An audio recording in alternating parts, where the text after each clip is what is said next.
Hello दोस्तों, बहुत बहुत स्वागत, अभिनंदन एक बार फिर से RDXGS गुरु में। दोस्तों, हम UP triple S C PET के लिए मॉडल टेस्ट पेपर पढ़ रहे हैं। किसका? किरण का। उसमें 13वें नंबर टेस्ट का पार्ट 1 हमने कंप्लीट कर दिया है और टेस्ट नंबर 13 का पार्ट 2 71 नंबर क्वेश्चन से शुरू करेंगे। 70 तक पढ़ लिए थे। 71 में क्या है? गद्यांश है, अपठित गद्यांश। चलो उसके बेस पे आगे क्वेश्चन करते हैं। हाँ, इसका PDF डाल दूंगा मैं RDXGS ग्रुप पे। यही इसी नाम से टेलीग्राम चैनल है, उसको ज्वाइन कर लीजिए। उस पर PDF मिल जाएगी और वहाँ से प्रैक्टिस करिए। मोर प्रैक्टिस मोर गेन, मोर बेनिफिट। ओके, चलो। आदर्श विद्यार्थी का कर्तव्य है कि वह अपने रहन सहन का स्तर साधारण रखे। उसे न तो फैशन की ओर ध्यान देना चाहिए और ना ही शारीरिक सजावट में लगा रहना चाहिए, क्योंकि ये बातें विद्यार्थी जीवन को नष्ट कर देती हैं। यहाँ तक कि उसके भावी जीवन को भी कलुषित कर देती हैं। दूषित मतलब विद्यार्थी को उच्च विचार रखने चाहिए, जिससे उसका मन पवित्र हो, शरीर पूर्णतः स्वस्थ रहेगा। तब संसार का कोई भी ऐसा कार्य नहीं जिसे वह न कर सके। आदर्श विद्यार्थी के लिए यह परम आवश्यक है कि वह विद्यालय के प्रत्येक कार्य में भाग ले। इससे उसमें आगे बढ़ने की प्रेरणा और निर्भयता आती है। अब क्वेश्चन करते हैं। निम्नलिखित में से आदर्श विद्यार्थी के कर्तव्य क्या हैं? रहन सहन साधारण रखें, सही है। फैशन की ओर ध्यान नहीं दे, ये भी सही है। तो दोनों सही है। अगला देखो, विद्यार्थी को उच्च विचार क्यों रखने चाहिए? मन पवित्र रहता है, ये भी बात सही है। शरीर स्वस्थ रहता है, ये भी बात सही है। तो उपयुक्त दोनों सही है। ठीक है, ऑप्शन 3। अगला देखो, विद्यार्थी के लिए क्या आवश्यक है? फैशन करना, कम पढ़ना, गाना गाना, विद्यालय की प्रत्येक गतिविधि में हिस्सा लेना। बिल्कुल राइट है, ये आवश्यक है। अगला देखो, विद्यार्थी को आगे बढ़ने की प्रेरणा एवं निर्भयता कहाँ से आती है? विद्यालय से, घर से, मित्रों से, छवि ग्रह से। तो विद्यालय से आती है। ठीक है, ऑप्शन 1। अगला देखो, गद्यांश का उपयुक्त शीर्षक क्या होगा? अब शीर्षक बताना है आपको, क्या होगा? तो इसमें होगा विद्यार्थी का कर्तव्य होगा। विद्यार्थी जीवन नहीं होगा, विद्यार्थी कर्तव्यों की बात हो रही है इसमें। 76 से 80 में गद्यांश है, वही गद्यांश अपठित गद्यांश है। इसको पढ़ के फिर आंसर देना है 76 से 80 का। समय बहुत मूल्यवान है, समय किसी के लिए नहीं रुकता। संसार में वह व्यक्ति सफलता प्राप्त करता है जो समय का सही उपयोग करता है। विद्यार्थियों को गृह कार्य दिखा दिया जाता है। कुछ विद्यार्थी नित्य कार्य पूरा कर लेते हैं, कुछ आराम से और अगले दिन करते हैं। कुछ अपना समय बेकार की बातें बनाने में बिताते हैं, गृह कार्य पर ध्यान नहीं देते। इसका परिणाम होता है कि वे शिक्षा में पिछड़ जाते हैं, परीक्षा में उत्तीर्ण नहीं हो पाते। नित्य अपना काम पूरा करने वाले उत्तीर्ण होते हैं। अतः समय के सदुपयोग का महत्व समझो और समय का सही उपयोग करो। सफलता तुम्हारे कदम चूमेगी। बिल्कुल तुम्हारे लिए भी है, केवल विद्यार्थी के लिए नहीं, तुम्हारे लिए भी, कंपटीटर के लिए भी। ठीक है, कंपटीशन में हो, आपके लिए भी यही बात है। कौन किसी के लिए नहीं रुकता? क्या समय नहीं रुकता किसी के लिए? दो ऑप्शन। समय को बेकार बिताने का क्या नतीजा होता है?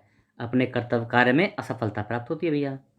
समय पर काम पूरा करने वाले विद्यार्थी क्या पाते हैं? सफलता पाते हैं। ऑप्शन 2, सफलता पाते हैं। ऑप्शन 2 हो गया। अगला देखते हैं, क्वेश्चन नंबर 79, 79। समय को मूल्यवान क्यों माना जाता है? क्यों माना जाता है बताओ? तो समय की जीवन में उपयोगिता के कारण, सफलता का आधार होने के कारण। हाँ, उपयुक्त दोनों है, एक और दो दोनों ही सही है ना। गद्यांश का सर्वाधिक उपयुक्त शीर्षक क्या होगा? बताओ शीर्षक क्या होगा? समय का सदुपयोग, बताओ। तो बिल्कुल राइट है, समय का सदुपयोग ही होगा। समय का महत्व नहीं, समय का सदुपयोग होगा। अगला देखो, ग्राफ आधारित क्वेश्चन है। 81 से 85 तक करने हैं आपको। तो चलो शुरू करते हैं। देखो आलेख है इसमें। XYZ रेलवेज का वित्तीय विवरण दे रखा है। ये सकल ट्रैफिक, प्राप्ति और कुल व्यय, मतलब ये गहरे वाला जो है प्राप्तियां हैं और ये हल्का वाला थोड़ा सा वो क्या है, व्यय है, खर्चे हैं। तो अब बताओ, 93-94 की तुलना में 95-96 में सकल ट्रैफिक प्राप्ति में कितने प्रतिशत की वृद्धि हुई? 93-94 की तुलना में सकल प्राप्ति है पहले वाला, तो इसमें दिख नहीं रहा है, देखो थोड़ा सा धुंधला हो रखा है। तो इसमें क्या है, यह है 95-96 में, 95-96 में कितनी वृद्धि हुई है? तो ये तो है 5300 है पहले वाला, ये कितना 5300 दे रखा है, इसमें दिख नहीं रहा थोड़ा सा। और 95-96 में ये है 7500। तो 7500 पहुँच गया 5300 से। तो 7500 माइनस 5300 बटे 5300, यही तो होगा परसेंटेज वृद्धि इंटू 100। तो भैया कितना आ गया, इसको कर लेना।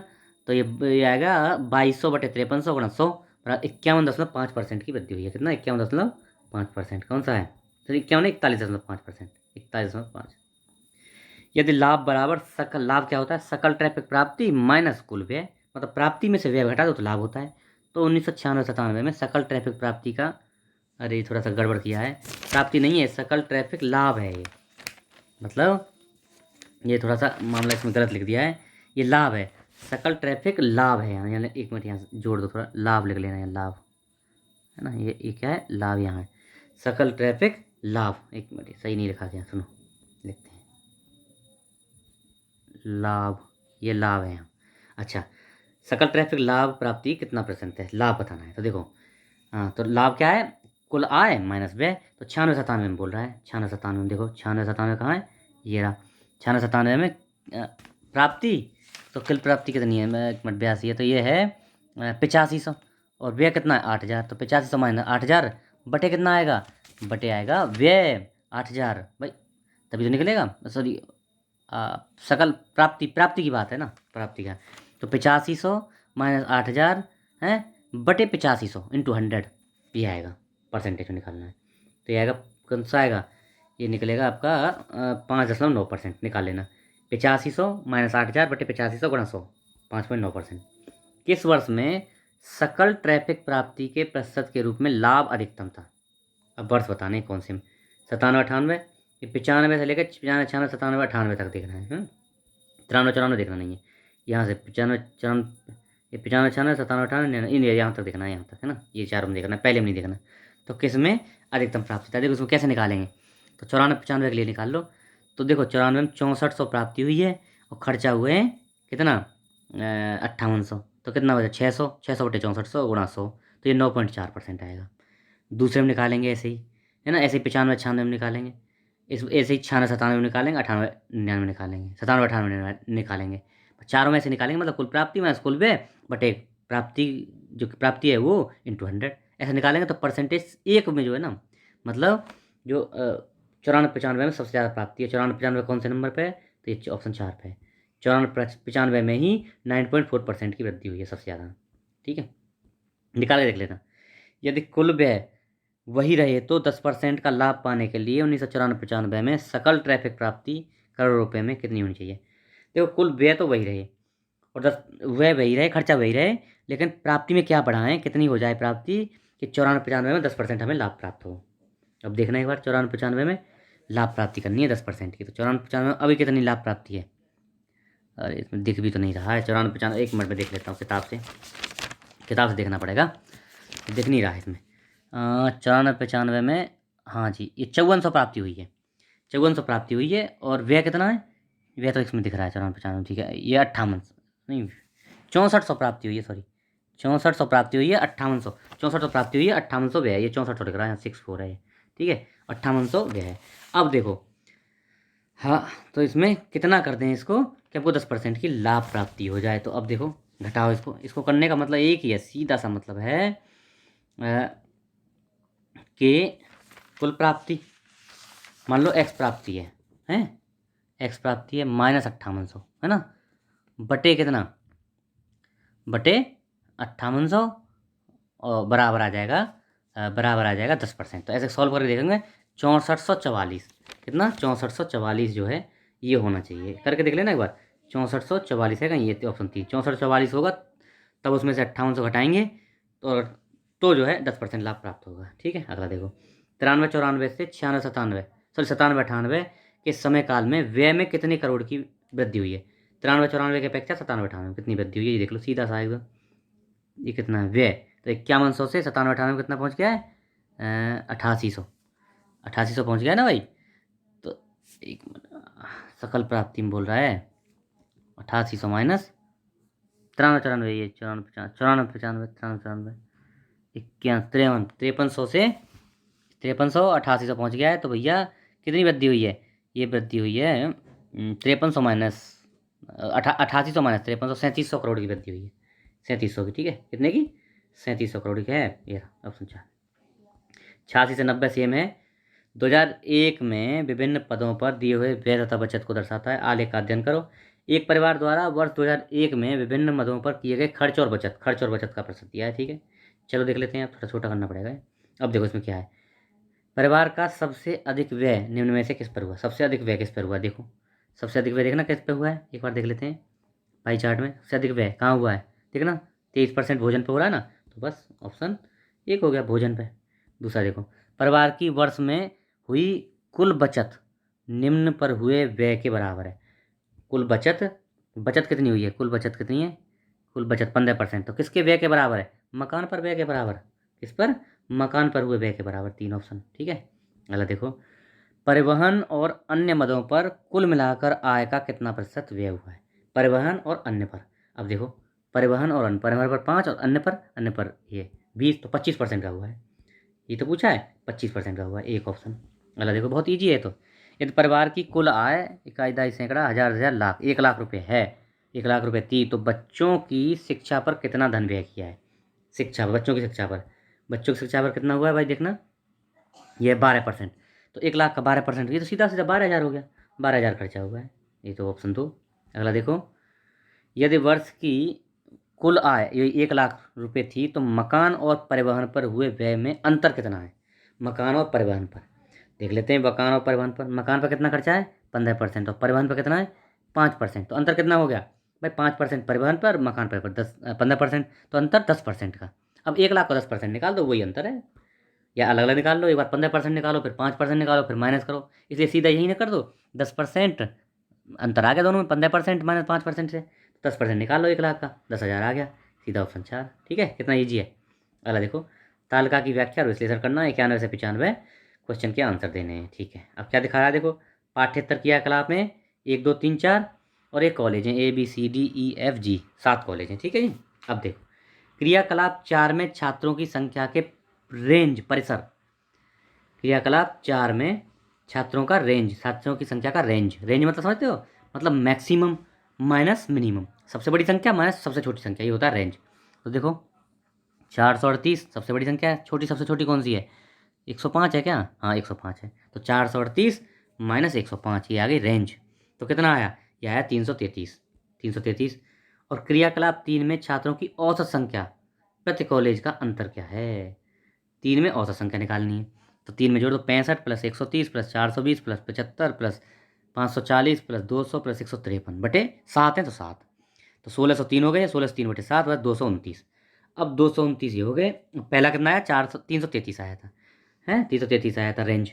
तो इन दोनों के बीच में अंतर क्या है, अब पूछा है देखो, तो 333 और ये 333 आया था, हाँ ठीक है, और माइनस 229, तो कितना आ गया 104 का अंतर आ रहा है, ठीक है। इनमें अंतर पूछा था ना। क्रियाकलाप 2 में छात्रों की संख्या का क्रियाकलाप 4 में छात्रों की संख्या के साथ क्या प्रतिशत है। क्रियाकलाप में छात्रों की संख्या, क्रियाकलाप 2 में छात्रों की संख्या और क्रियाकलाप 4 में छात्रों की संख्या से 7% क्या आएगा। देखो क्रियाकलाप 2 में ये जोड़ दो पूरे छात्र, तो 100 200 300 500 600 600 1 700 800 और 900, 900 हो गए। क्रियाकलाप 2 में हो गए 900। क्रियाकलाप 4 में छात्र कितने, 4 में, तो ये इन्हें ये वाले जोड़ दो, ये सब जोड़ने पड़ेंगे है ना। तो जोड़ो भैया, ये कितना है 217 plus 155 plus 438 plus 105 plus 385 plus 280 plus 120, ये हो गए 1800। तो ये 900 जो 1800 का कितना परसेंट है ये पूछा है, 2 जो है 4 का कितना परसेंट है, तो सीधा करना 900 बटे 1800 गुणा 100, तो 50% आ गया, आधा है भैया, सीधा क्लियर हो रहा है। चलो अगला देखो, क्रियाकलाप 3 से संबंधित आंकड़ों की माध्यिका क्या है। माध्यिका समझते हैं, छोटे से बड़ा सेट कर दो और उसके बीच में जो आएगा क्रियाकलाप 2 3 की, तो यह है 3 इनकी माध्यिका। मतलब देखो ऐसे शुरू करना, सबसे छोटा कौन सा है 65, फिर 75, उसके बड़ा कौन सा 130, 130, फिर 153 है, फिर क्या आएगा 200 प्लस 420 प्लस 5, मतलब फिर 540। तो ऐसे सेट कर दिए। इनमें 7 संख्याएं टोटल, तो 7 संख्या में माध्यिका क्या होगी, चौथी होगी। दोनों साइड से माध्यिका कैसे निकालते हैं, टोटल संख्या प्लस 1/2, तो 7 प्लस 1 8/2, तो चौथी संख्या निकालते हैं, तो 153 होगी माध्यिका। निकाल लेना, ऐसे अरेंज कर लो छोटे से बड़ा पूरा, और उसमें जो बीच का नंबर होगा ना वही माध्यिका होती है। निकाल लिए, तो कितनी आई माध्यिका 53, 153 आई, ठीक है। कितना है 153, ऑप्शन 3, ठीक है जी। चलो अगला देखते हैं, वह कॉलेज कौन सा है जिसमें छात्रों की सबसे कम संख्या पाठ्येतर क्रियाकलापों में। कौन सा कॉलेज है इसमें सबसे कम छात्र हैं, देख लेते हैं। चलो वो कॉलेज बताना है इसमें सबसे कम छात्र हैं, इसमें ऐसे बताना है ये वाले कॉलेज ABCD में ऐसे।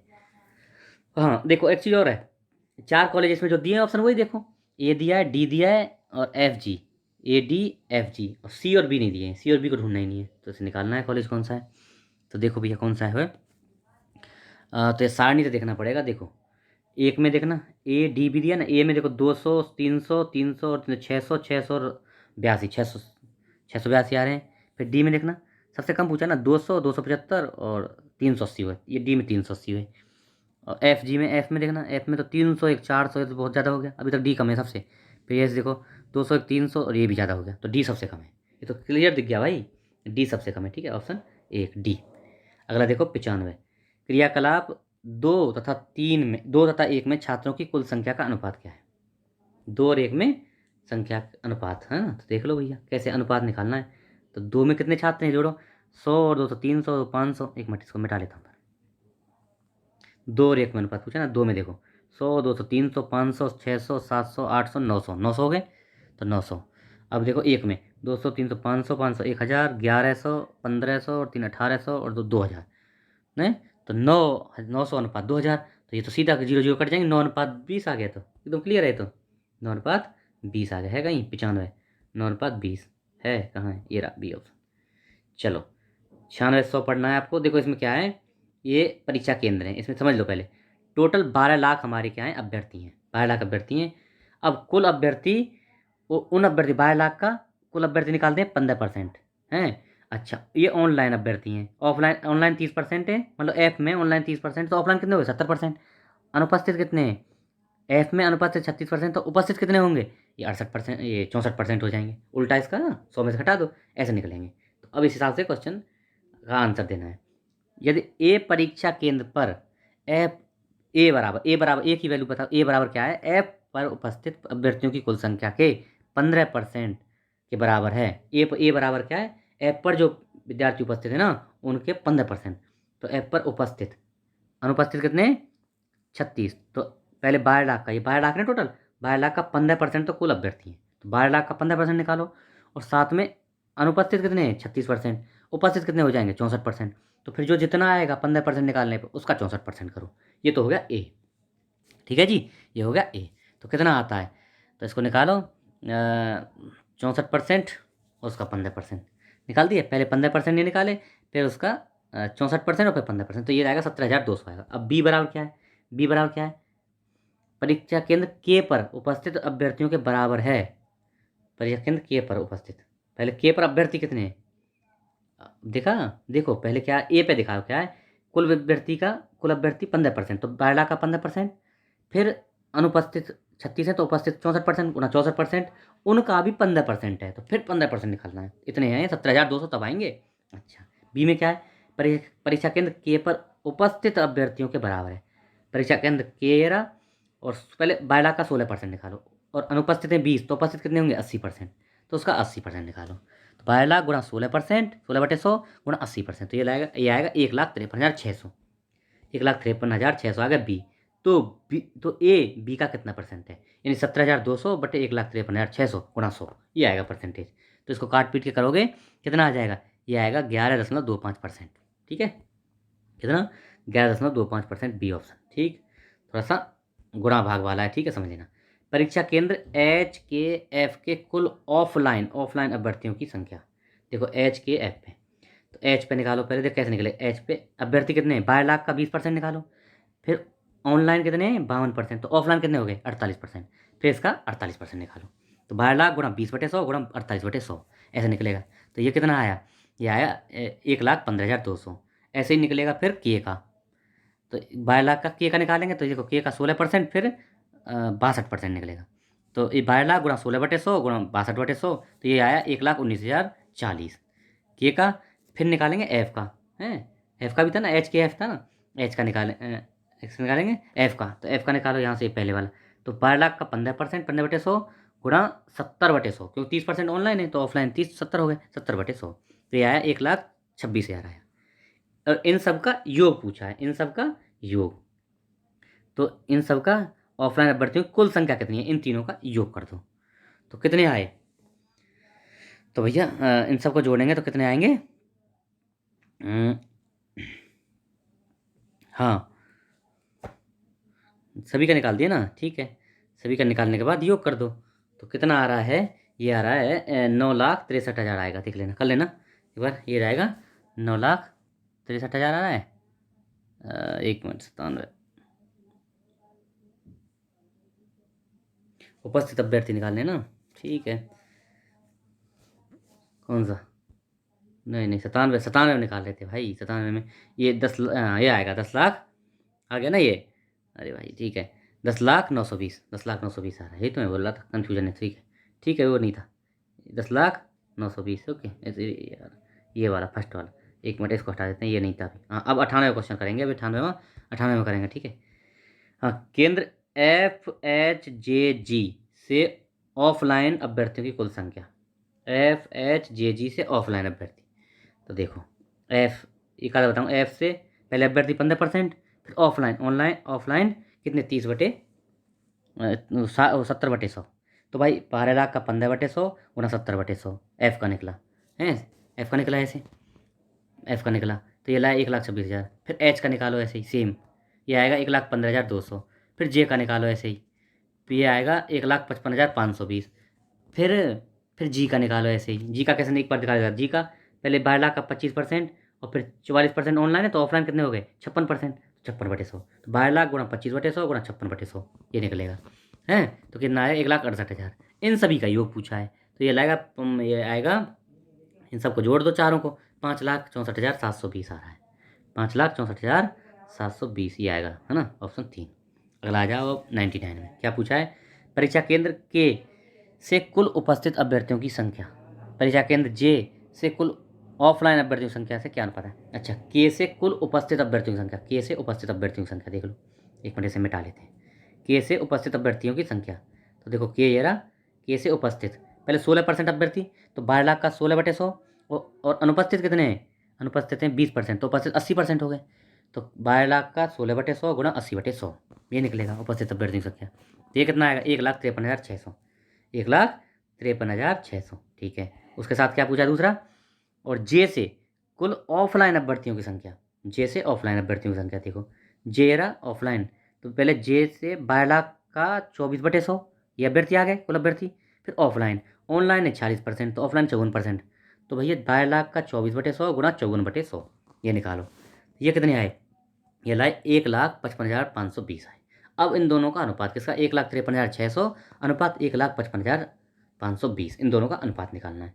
तो अनुपात निकाल लो, काटेंगे इसको तो 80:81 आएगा, काट लेना, 80:81 आ जाएगा, ठीक है जी। चलो ऑप्शन 2। अगला लास्ट क्वेश्चन, परीक्षा केंद्र एच तथा जी को मिलाकर उपस्थित अभ्यर्थियों की कुल संख्या क्या है, एच और जी को, एच और जी को मिलाकर उपस्थित देखो। चलो, एच में पहले विद्यार्थी कितने हैं, तो 12 लाख का 20/100 है, 12 लाख गुणा 20/100। और ऑनलाइन उपस्थित, अनुपस्थित कितने हैं, अनुपस्थित हैं एच में 32, तो 68% उपस्थित हैं। तो ये 20/100 गुणा उस जो आएगा उसमें कर दो, 68/100 से गुणा कर दो, तो ये आएंगे 1,63,200, एच के आएंगे। फिर जी के निकालो, जी का 12 लाख का, जी का देखो 12 लाख का 25% निकालो, 12 लाख गुणा 25/100, तो 25% उपस्थित अनुपस्थित, तो उपस्थित कितने हो गए, 75%। तो 12 लाख गुणा 25/100 गुणा 25/100, 2 बार आ गई, है ना। तो ये कितना आएगा, 2,25,000 आएगा। तो अब कुल संख्या पूछा है, इन दोनों की कुल संख्या पूछा है, एक कुल संख्या पूछा है ना, तो कुल संख्या दोनों को जोड़ दो। तो भाई 1,63,200 प्लस 2,25,000 कितने आए, 3,88,200, 3,88,200, ये ऑप्शन 3 है, ठीक है, जोड़ लेना। तो ये आज हमारा लेक्चर संपन्न हो गया भैया, आशा है आपको पसंद आएगा। अगर नए हैं तो इसको सब्सक्राइब कर लीजिए, लोगों को बताइए, शेयर करिए, ओके। और इसकी PDF डाल दूंगा, RDX GS ग्रुप है, उससे डाउनलोड कर लीजिए और प्रैक्टिस करिए, जितनी ज़्यादा प्रैक्टिस करेंगे इतना ही फ़ायदा होगा, okay. Thank you so much, जय हिंद।